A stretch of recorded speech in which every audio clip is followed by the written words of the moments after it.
you for the opportunity to address Dáil Éireann and to clarify matters pertaining to the 2016 election campaign.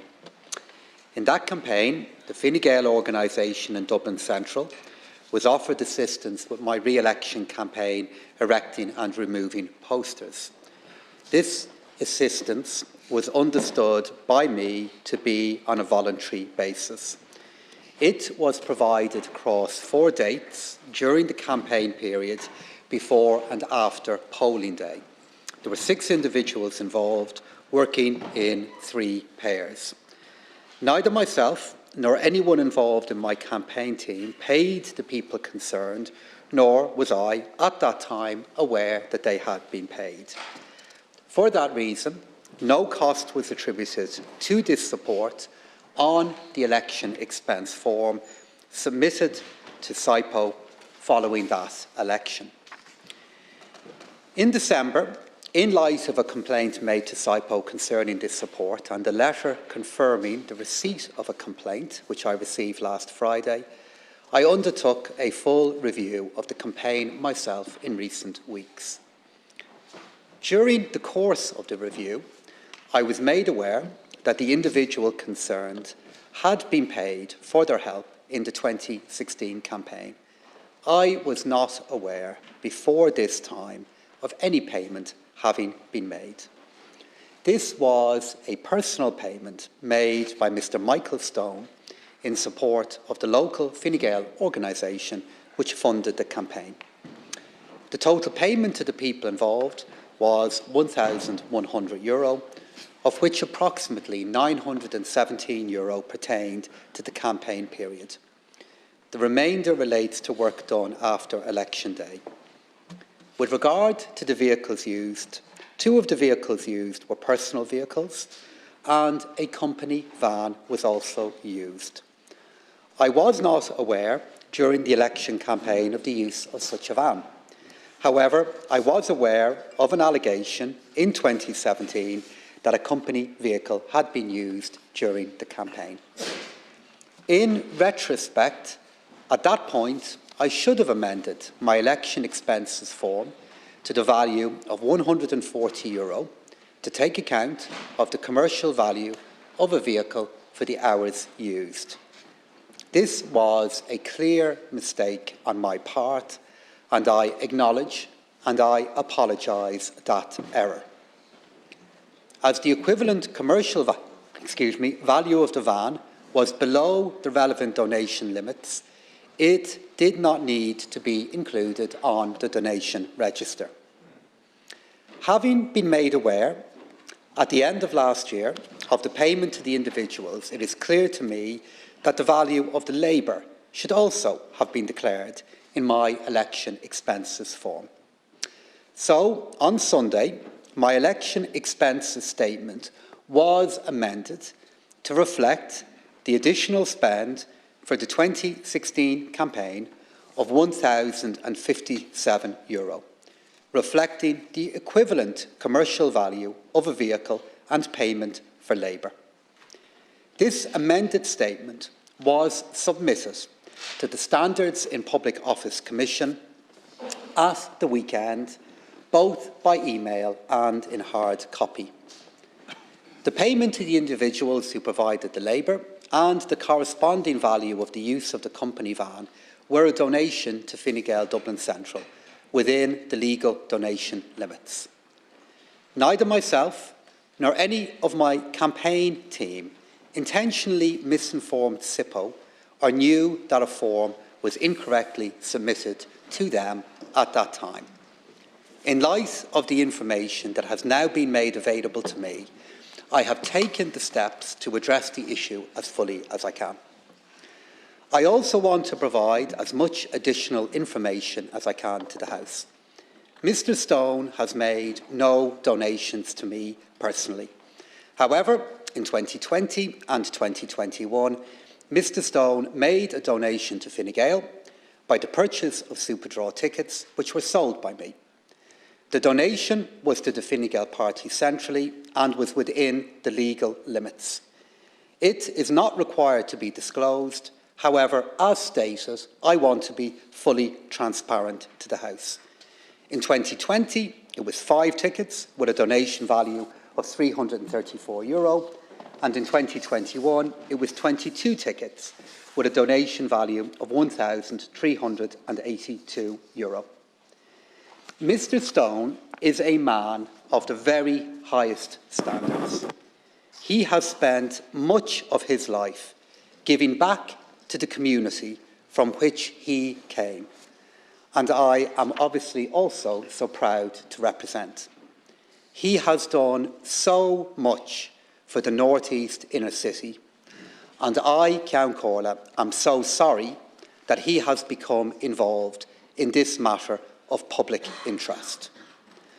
I accept responsibility for making all supporters, the vast majority of whom are volunteers, aware of their obligations at election time.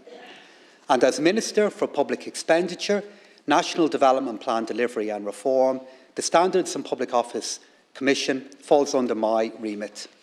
So to ensure there is full transparency and independence in this matter, any responsibility for ethics legislation and for Sipo will be transferred to the Minister for Finance, Minister Michael McGrath.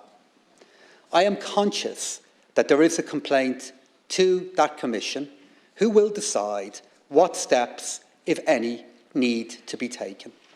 And Ceann Comhairle, I will engage and cooperate fully with any process that they undertake in this matter. And to avoid any undue influence in that process, following today's questions, I won't be commenting further. I have worked tirelessly in any public office that I have held. I have always been committed to the public interest, to the common good. Honesty and integrity matter above all in public life, and I am very sorry that this has happened. I sincerely regret this situation and the role I played in it. I want to thank the Taoiseach, the Taoiseach and Minister Ryan and my government colleagues for their support. Thank you. Now we're going to hear each of the opposition groups have 5 minutes. Deputy Pearse Doherty, please. Ceann Comhairle, the Minister has been caught. And Minister, you tried to cover up this when the allegations were put to you in 2017. Again last year, you tried to cover this up when the media made inquiries with specific detail in relation to all of this, in terms of the political donation, and you claimed at the time that you reviewed this issue and there was nothing to see here, that everything was in order. And now you've concocted a story that doesn't stack up. And the charge is that during the 2016 general election campaign, you received a political donation from a friend of yours, Michael Stone, the CEO of the Designer Group, the President of the Construction Industry Federation at the time, who was later appointed by Fine Gael to the powerful Land Development Agency outside of the normal process. And you failed to disclose this donation, which was required on you under law. And this donation that was accepted by you was above the legal limit. Now, over the past 5 years, you've dodged this issue and you've concocted stories to make it go away. You said the individuals did the work for you over a number of nights so that the work was carried out outside normal working hours. We now know that that is not true. We now know that the work was carried out in broad daylight, in the middle of the working day, by men in hard hats with a company van marked Designer Group. You claim that this is a donation to the party rather than yourself. That's laughable. And you should know this because you're the minister that oversees this legislation. The rules are clear. Let me quote from you to you. Where expenses are incurred on a candidate's behalf by an individual or body other than a political party, and the expenses are borne by that individual or body, the donation may be regarded as a donation to the candidate, a donation to Paschal Donohue, not to Dublin Central Fine Gael. It is crystal clear, and you should stop trying to dodge that issue. You tried to reverse engineer the value of the political donation to make sure it was below the allowable amount. You say the donation was worth €1,100. But again, the problem for you is the rules are crystal clear. It says, and I quote, donations in kind are to be valued at the usual commercial price charge for the purchase, use or acquisition of the property or goods or the supply of the service donated. not how much Michael Stone paid the individuals to do the work, but the open commercial value on the open market. So how does your claim of €1,100 square with somebody who was contesting the same election in the same constituency, Mary Fitzpatrick, who had to pay nearly €5,000 to get her posters put up and taken down, and many of your colleagues sitting behind you paying $2.5 to just get them put up? That's the reality. This is the amount of the donation that you failed to disclose, a donation that was unlawful and that you're still trying to cover up. Again, in an attempt to make the numbers add up, you claim that these people were only putting up 150 posters over 3 nights. Putting up posters, as we can see from the photographs, to a poll. Now, you're good at the numbers. That's 75 polls. That's putting posters up on 2 polls per hour, Paschal. Seriously, who's going to believe that? You know what we should do? Me and you will grab a ladder and a stopwatch and see how many posters we put up. It is laughable what you're trying to do, and you're trying to take us for fools in relation to these concocted stories. Because you've refused to come clean in 2016. When it was pointed out to you in 2017, you refused to come clean. When the media went after you on this in November of last year, you said nothing to see here. And it is only now that Sipo has started to inquire in relation to this here that you're concocting a story. So there is questions that you should be answering, but you voted earlier on that you won't answer direct questions. Serious questions that you should be answered. Who did Michael Stone offer this service to? Because he's your friend. Like, you're at his wedding there in November. Like, he's a close confidant of yours. It's natural for somebody to offer you this donation. Who in 2017 brought it to your attention that the company van was used in 2016? Who made that allegation to you? What action did you take? How did you value the use of the van at that time? How many days was the van used for, and how many hours over each day? In 2021, when a number of journalists made specific and detailed inquiries to you regarding the issue that's now in the public domain, you said you carried out a review and that all was in order. Who carried out the review? How did you satisfy yourself with that? And how does that square with the fact that you knew in 2017 that at the very least there was a van used in this process? And how could you say that everything was in order when this was the case? When did you speak to Michael Stone in relation to this? You told the media when you made a press conference on Sunday that it took you a number of weeks to make sure that all of the detail was accurate, that they were out postering 4 nights. Unfortunately for you, there's photographs that show they were in the middle of the working day, wearing the hard hats, the high-vis, right off the building site with the company van parked there. So when did you contact Michael Stone to find out how much he paid, how this was acquired, and were the designer group employees? Were they paid in cash? You're Minister for Finance, are you aware? And can I just finish on this here? And I'm asking you, Minister, to answer this question very, very carefully. Did Michael Stone pay people to put up posters for you in the 2020 general election campaign? And I would ask you to answer that question now, because it is crucial. Thank you very much. Deputy Jed Nash. Thank you very much, Minister. You're selling us a narrative here that suits your own ends. But what are the facts? Isn't it a fact that there's been a breach of both the donation and expenditure rules that everyone in this House is bound by? First, the Act insists that no expenditure can be incurred at an election except by the agent or his or her nominee, the agent.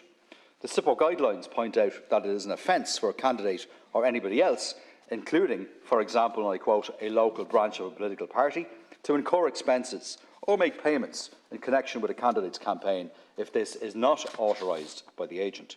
So, Minister, this was unauthorised expenditure incurred during your 2016 election campaign, and if so, will you notify Sipo of this breach of the Act? Second, this service was provided by 6 company employees in a company van, but it was in fact provided by the shareholder, by the company owner. And the distinction is relevant. It's relevant because the law imposes a lower legal limit on corporate donations than on donations from individuals. And this is the net point and goes to the absolute heart of this whole farrago. Now, let's stop the pretence that this was not a corporate donation. One might think that there is an effort going on retrospectively to regularise a highly irregular situation. Third, you say that 2 separate donations, one an individual donation of the services of 6 company employees, and the second, a corporate donation of the use of a company van, was not made to you at all, but it was made to the Fine Gael constituency party in Dublin Central. Again, Ceann Comhairle, this distinction is very significant because there are higher limits for permissible donations to parties than for donations to candidates. Again, an attempt to present the situation in a particular light. But is there any reality to this? Constituency parties have no role whatsoever in law in incurring expenditure at elections. It's candidates who incur expenditure, and it's the agents of candidates who account for and authorise that expenditure. And it would be an offence for the constituency party to incur this expenditure. Isn't trying to drag the constituency party into the picture just a red herring? And how about the estimate of the cost of the service? We know that the usual price charged for erecting and removing election posters in 2016 was about €5 per poster, €3 up and €2 down. And if 1,000 posters were involved, which would be normal in a campaign, then the commercial value is closer to €5,000. The Minister might go some way this evening towards addressing those points in relation to how many posters, in fact, did this organisation put up. So the law and the guidelines are explicit on this. Where the price charged for a service is less than the usual commercial price, then the difference between the usual commercial price and the lower price is a political donation. Or whether provided by an individual or by a company, the true value of this service seems to be way in excess of the donation limits. And if that is so, then doesn't it follow that what was received was a prohibited donation in excess of the donation limits? If so, then shouldn't your amended declaration, Minister, also state that you received a prohibited donation, the value of which, so far, you have not returned to the donor? Now, finally, if this expenditure was revalued at its full commercial price at the time, would you be in breach of the candidate expenditure limit for the 2016 general election? And that is an important point. We're being told that an individual and his company and its staff provided a service during your election campaign, which ended up being free of charge to you. The company's owner then decided to pay the staff himself, and it was later decided that this payment of wages should be treated as a donation to the Fine Gael constituency party, but not as a donation to you, even though, Minister, it is your face on those posters.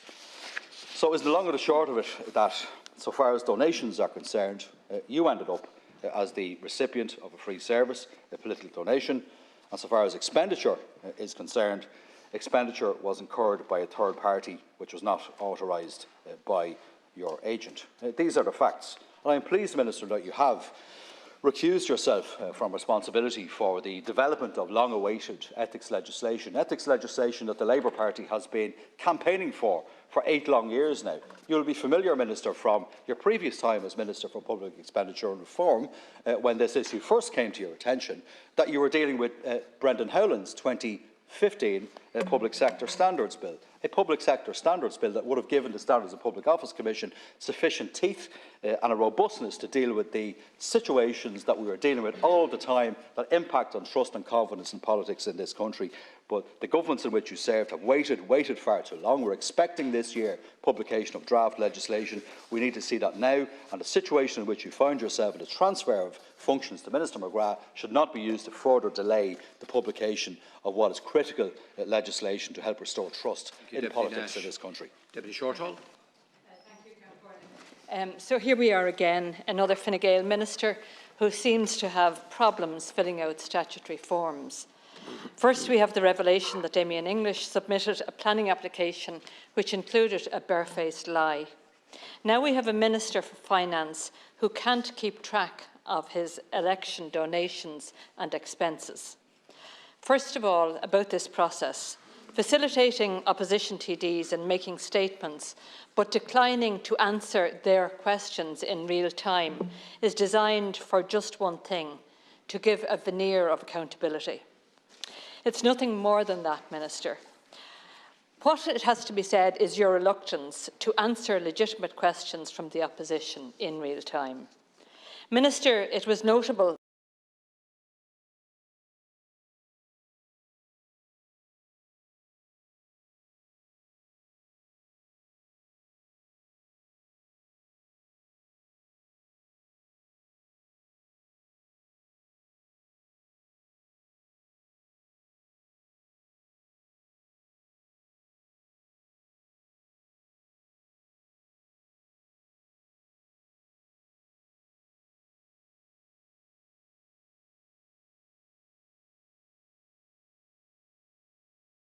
the optics today are equally bad. There's nothing procedurally stopping you from answering questions from the opposition as we ask them. The reality is, it seems that you just don't want to. People can draw their own conclusions from that. There are a number of aspects to this controversy that raise serious concerns. For a start, Minister, it is extremely difficult to understand why you did not rectify your returns in 2017, when you say you first became aware that a cost applied to the van that was used. In 2017, it should be remembered, you were the Minister for Finance with responsibility for Sipo. So one would have hoped that you were completely familiar with our electoral laws at that time. Having ignored the matter for 5 years, you also tried to stonewall the Irish Independent in November when they questioned you about it. Minister, you are an experienced politician, and you were an experienced politician back in 2016. It seems then extraordinary that you thought that private individuals with no connection to Fine Gael were putting up posters for free. Now really, Minister, how naive could you have been? You tell us that you only recently became aware that the team of 6 people were actually paid for the work that they were doing. You seem to have forgotten that the rules that applied to you were the same rules that applied to everybody else, and that donations, whether they were monetary donations in services or otherwise, had to be declared. You seem to have gotten the deal of the century, I have to say.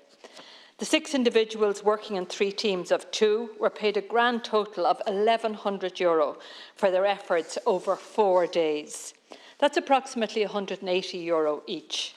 Is there an invoice or a pay slip that can be produced to demonstrate that this was the actual amount that was paid? Or are you relying on Mr. Stone's memory? Of the total cost of €1,100, you further say that just €917 of this was incurred as an election expense, as the remainder arose after the election. I have to say that this appears terribly convenient, Minister, given the limit for personal donations is set at €1,000. The serendipity, of course, doesn't end there. The purported cost of the van was €140, which is also below the 200 limit for a donation from a commercial company. Minister, the Electoral Act is clear that the value attributed to services must be equivalent to the commercial rates. You cannot rely on mates' rates, Minister, for the purposes of your returns. So are you really telling this House that the real commercial cost of employing 6 people and hiring a van over 4 days was just €1,240? Because if that's right, I can only imagine there will be a stampede of TDs to the designer group requesting that they put up their posters come the next election. All the signs are clear. We see all the signs of reverse engineering of the figures in order to fit in with the spending and donations limits. Minister, I'm sure you will agree with me when I say it is important that our electoral laws and spending limits are strictly adhered to. I just hope you show more respect and engagement with Sipo if they open an investigation than you have to this House. Thank you. Deputy Paul Murphy now sharing with Deputy Mick Barry. Thanks. Earlier on, the Taoiseach told us, I believe Paschal Donohue is somebody we can trust, and somebody I believe deep down everyone in this House knows that. Well, I looked deep down, Ceann Comhairle, and I have to say I don't know that. I don't trust the Minister. I don't trust the fact that the government has blocked a real question and answer session here, and I don't believe the story that has been concocted after the fact in order to try to avoid as many rule breaches as he can. And the Taoiseach also told us that Minister Donohue is happy to answer questions. But earlier the Minister said you're not going to be making any further comments after this to avoid prejudicing Sipo. So it's a theoretical commitment to answer questions. But I want to ask some questions, and I do want answers. were the workers who were putting up your election posters being paid by the designer group at the time they were putting up the posters? If not, how were they being paid? How can workers working for the designer group, putting up posters during the day, not be a corporate donation from the designer group? How can someone paying to get posters of you up for your election campaign not be a donation to your election campaign? If the designer group put up only 150 posters at a snail's pace, how many other posters did you get put up, and how did you get them up? I also want to ask the Minister if he accepts that he's an extraordinarily fortunate man, and I wonder whether that good luck transfers into other aspects of your life. Because there's a series of very happy coincidences in terms of the values that are placed on various donations that you got here. The value of the van donation, €140, an amount that is below the €200 requirement for corporate donors. The value of the work, putting the posters up at €917 from an individual, so also not triggering the need for a corporate donor to be registered and reported. The fact that both of these donations together amounted to €1,057 are donations to the Fine Gael branch rather than your personal election campaign. Again, very fortunate, because if it was to your campaign, it would be an illegal donation above the €1,000 limit. As is to the party, as is less than €1,500, it doesn't even need to be declared. Are you normally that lucky, Minister? Minister, will you resign if Sipo finds that you breached the rules here? Or do you think it's credible that you can continue as the Minister responsible for Sipo and with a finding against you? Anybody who follows what has gone on here can see what happened. This is an I scratch your back, you scratch my back situation. A friend, private developer, head of the CIF, helps you out with postering an illegal corporate donation. He gets the chair of the North East Inner City Initiative, gets appointed to the board of the LDA, continues to get large state contracts. A tight, golden circle of establishment politicians and big business looking out for each other. You're caught out, questions are asked, you deny it, it's published, and you concoct a story after the fact with entirely implausible elements. I also want to say I don't think this is the only example of that. Thank you, Deputy. I know of one case where a PBP councillor was asked by a developer to vote for rezoning of land and was told, if you vote for this, I'll get all your election posters up for you. Of course, we didn't have anything to do with that, but I suspect there's other TDs in this House who have had posters erected as a donation and have not Thank you declared. very much, Deputy. Deputy Barry. The Land Development Agency is one of the most important state agencies in the state's history. That's because it was set up in the middle of the greatest housing crisis in the history of the state, and because it has the wherewithal to make a real difference in that crisis. But instead of pursuing an aggressive policy of building public houses on public land, it is instead tending to organise a major programme of land privatisation. Who is steering the ship? The Land Development Agency has a 5-person board. One of the board members is Michael Stone, appointed to the board in 2019 by Fine Gael Minister Eoin Murphy. Now, Michael Stone is a member of the ruling class. Paschal Donohue, you yourself are a representative of the ruling class. This is how ruling class power works. 1,000 threads between big business and its political representatives. In this case, the big employer picks up the tab for the minister's posters.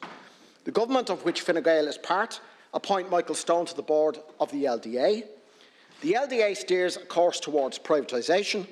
The housing crisis continues and working class people suffer.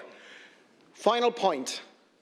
Will the minister have to resign? Time will tell, but that's how the system works, and the system is rotten. Thank you, Deputy. Deputy Cathal Berry. Carla, and good evening, Minister, and thank you for your opening statement. Minister, we all appreciate that standards in public office are hugely important in order to maintain public trust and public confidence in our democratic system and indeed democracy itself. I think it's been generally acknowledged that standards have been improving in recent years, and it's very important that we keep that trend going, that we don't allow standards to slip, that we don't return to the bad old days from which we're still trying to recover from. And we believe that these standards should be applied consistently and fairly in this House, both at opposition and government, and indeed in the independent benches as well, because the very first person we should all hold to account is ourselves.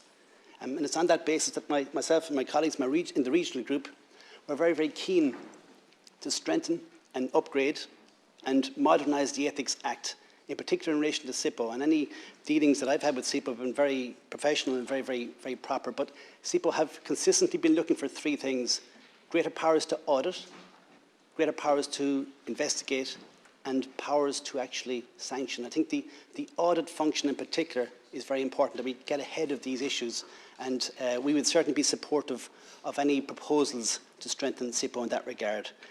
I just have three questions for you, Minister. I think it would be very helpful to the House if you could enlighten us, if you feel it appropriate. The first one is in relation to the Sipo letter you received on Friday.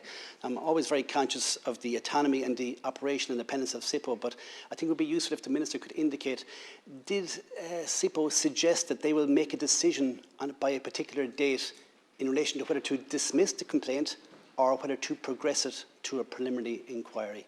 So if the Minister could divulge that, it would be very, very helpful. In relation to the businessman that's caught up in this inquiry, again, I don't want to mention his name because there's absolutely no allegations of wrongdoing about him at all. Can the Minister just confirm again that he was entitled to be remunerated for the 2 state jobs, but that he waived that entitlement? Is that still the case? And the last one, just from my own perspective, Minister, there's questions rostered at 10:30 tomorrow morning on DPER. I'm here asking a question myself. I'm just wondering which Minister will be attending in that regard. So they're the 3 questions, Minister. I'd be grateful for your assistance. Thank you. Dr. Berry, Deputy Matty McGrath. Minister, I'd ask you just to come clean on this, because you did say on Sunday, and I heard you myself, that this is all done under darkness. I have photographs here supplied to me that was broad daylight, thankfully, and 6 men well clad in jackets. All they're missing is the Paschal Donohue #1 label on their jackets. They didn't have that. It's not obvious in the photographs, so obviously they were hiding something. Minister, you must surely have been aware that the designer group were working on substantial government contracts for the Department of Social Protection at the time, and they were engaged in erecting election posters for you. Did you not question whether the crew who rigged and de-rigged the posters over several weeks may have been contracted to work on government contract at the same time, instead of jogging around putting up their posters? And it could quite easily happen.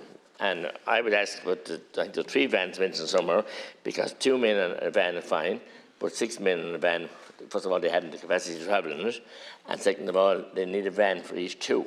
So it's really beyond stretch of credibility that we would expect to believe this cock and a bull story, or that they were around there just taking photographs and hanging around.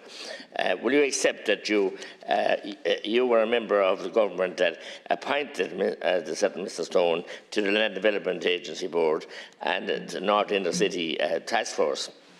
It has been said that the said gentleman does not take a fee, and we appreciate that, for his LDA role. Nonetheless, as a property developer sitting on a board of a semi-state agency with an annual budget of 2.5 billion, it's nice to be in the know and to be in the golden circle, and this is what I see the problems are. So, as Minister, there's huge issues here, and then you were the Minister in charge of Sipo. You had a chance in November. I have this information actually since a week before the Taoiseach changed office. Did you inform the Taoiseach, the now Taoiseach, then Taoiseach, of this issue ongoing and the complaint against you and Sipo before he reappointed you as Minister for revolving chairs and swap over? And there were a number of questions like that from the political judgment would be the least you would expect that you would have done, and at least I'm sure he would expect or would demand from you. So there are so many questions, and it's a pity they're not answered, and you won't have time to answer them here.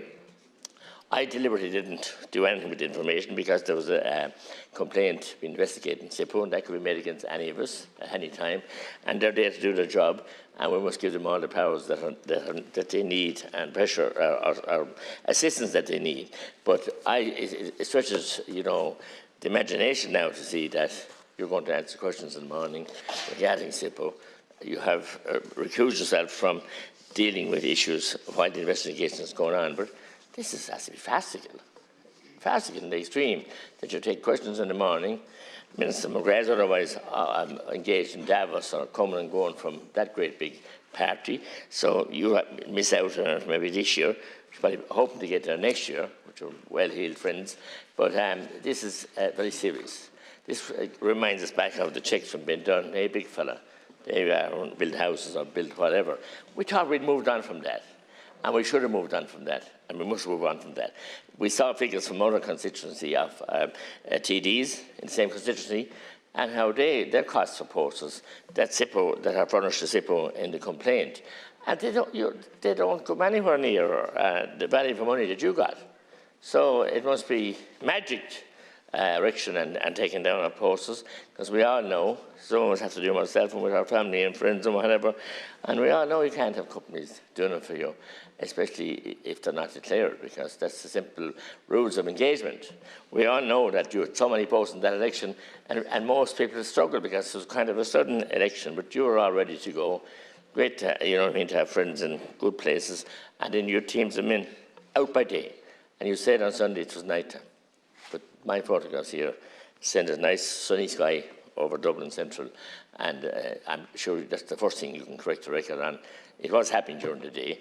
They were obviously being paid by their, or engaged by their employer, and if they weren't working for their employer, who were they working for? Or were they working, you know, I don't nothing against the men, they were doing what they're told, being employed, but you never know when someone they might start singing. They don't want to be the pigeon stools here, and they're people that we have to respect too, and in their jobs they're fulfilling their role and their orders. And often we say break your boss before you break his orders, but this one I think has a long way to run if you don't answer these questions and answer them honestly. Thank you, Thank you. Deputy Thomas Pringle. That's the postal van, postal van. That's the direction. Postal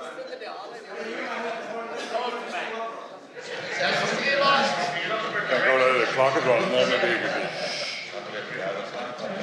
maybe the clock could be reset there just as well. I think all I'm saying time with Deputy Connolly as well. I would like to use my time to make a statement rather than ask questions that has been outlined as a possibility, because I think it would be futile to ask questions at this stage. And I would like to start by saying that what this is all about is the Minister's inaction in relation to the Sipo declaration. The issue is over the non-disclosure of posting carried out by a supporter using his business staff and vehicles. I note that the Irish Independent has reported that the work was carried out over 4 days and nights over the course of the campaign, 3 days and nights up to polling day, for a total of 10 hours and 1 day and night after polling day, said Mr O'Donoghue's spokesperson. And his admission came after the Irish Independent obtained photos showing workmen using a designer group van putting up posters before lunchtime in early February 2016. Mr O'Donoghue's office last night claimed that a review had found that around 150 posters were hung up by the men.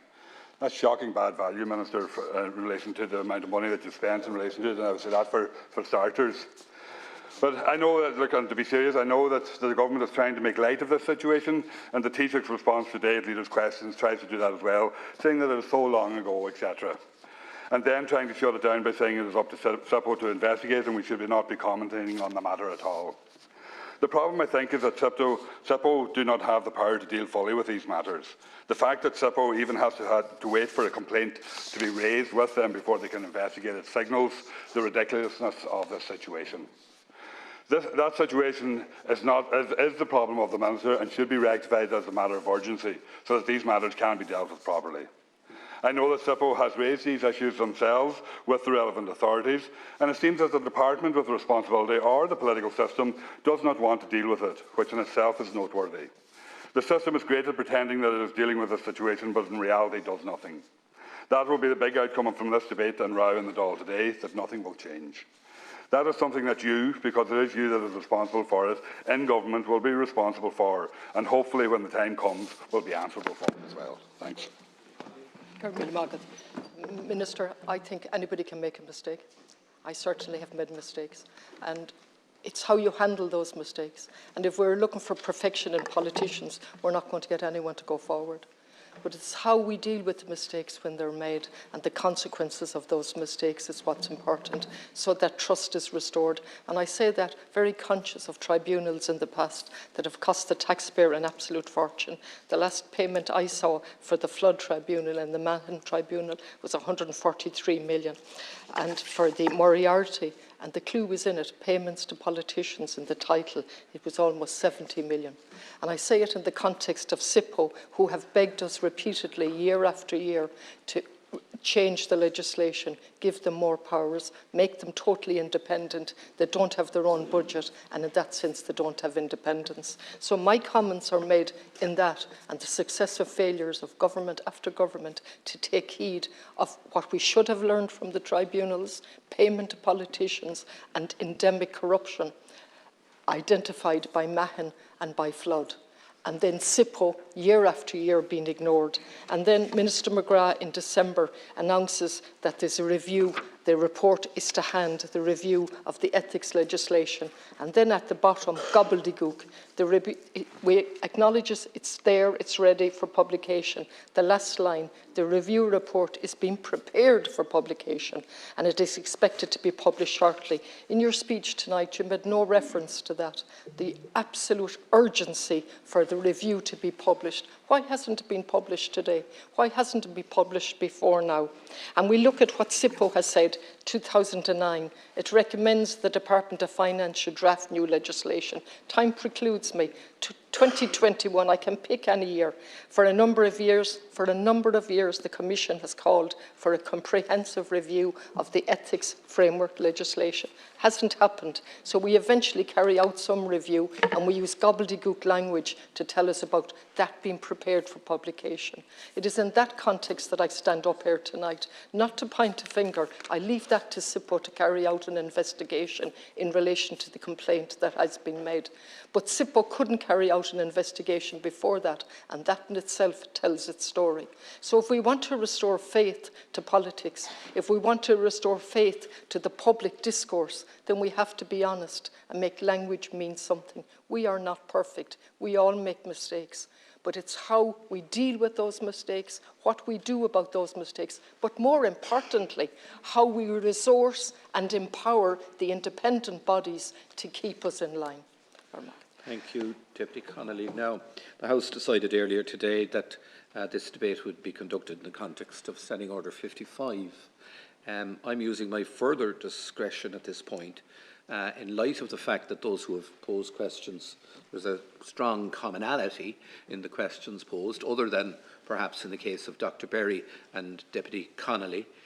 Minister, I would say 5 minutes should be sufficient to address the questions. Thank you, Ceann Comhairle, and thank you for the opportunity to respond back to the different points that deputies have made here this evening.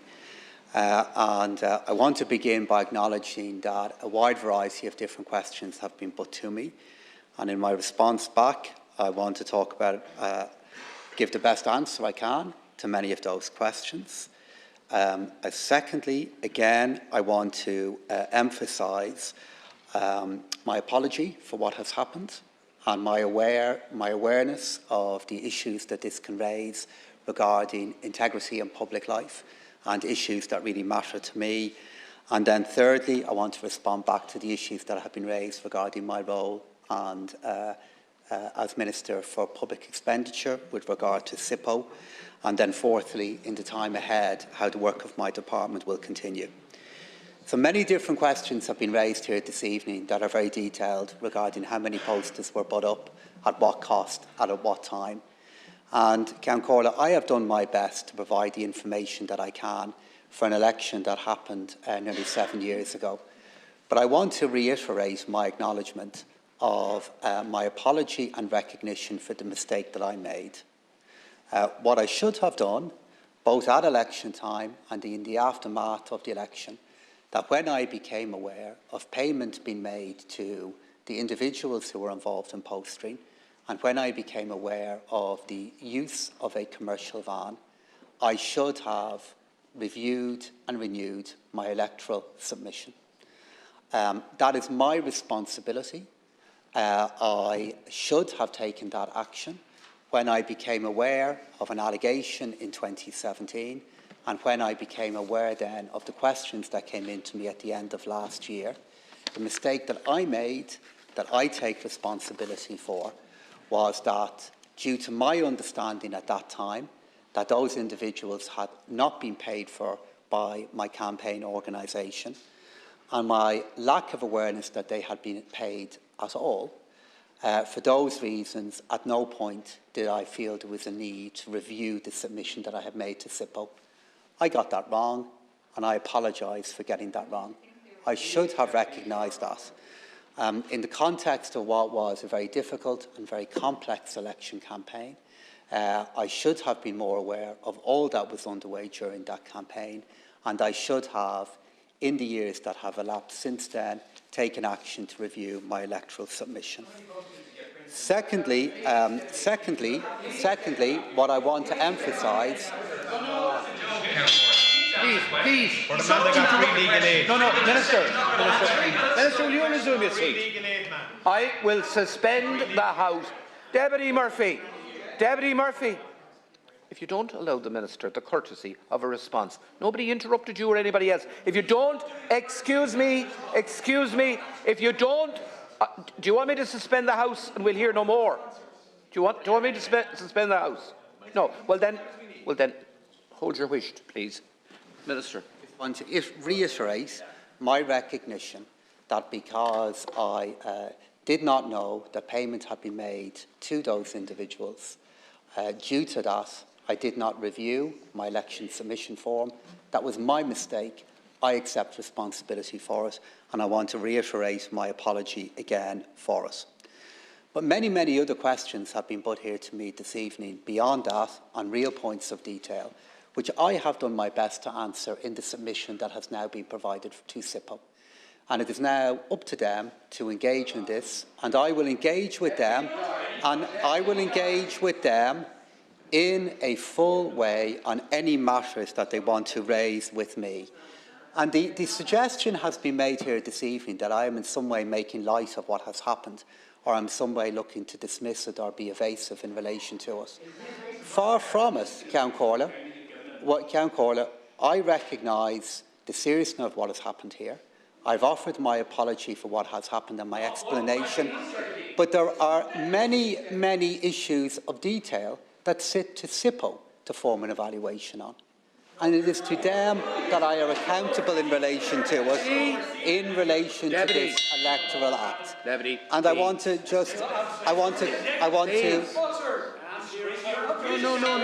No, please. You are not going to, excuse me, you are not going to shout down the House. So please behave with a bit of patience and a bit of decorum. Please.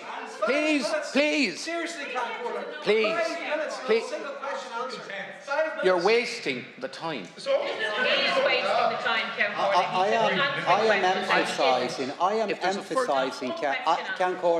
I am emphasising my recognition of what has happened here and reiterating my apology for it. But there's a whole set of very, very detailed questions that have been put to me by deputies here this evening about events that happened a number of years ago, the answers of which I have put forward in my submission back to Sipo. I've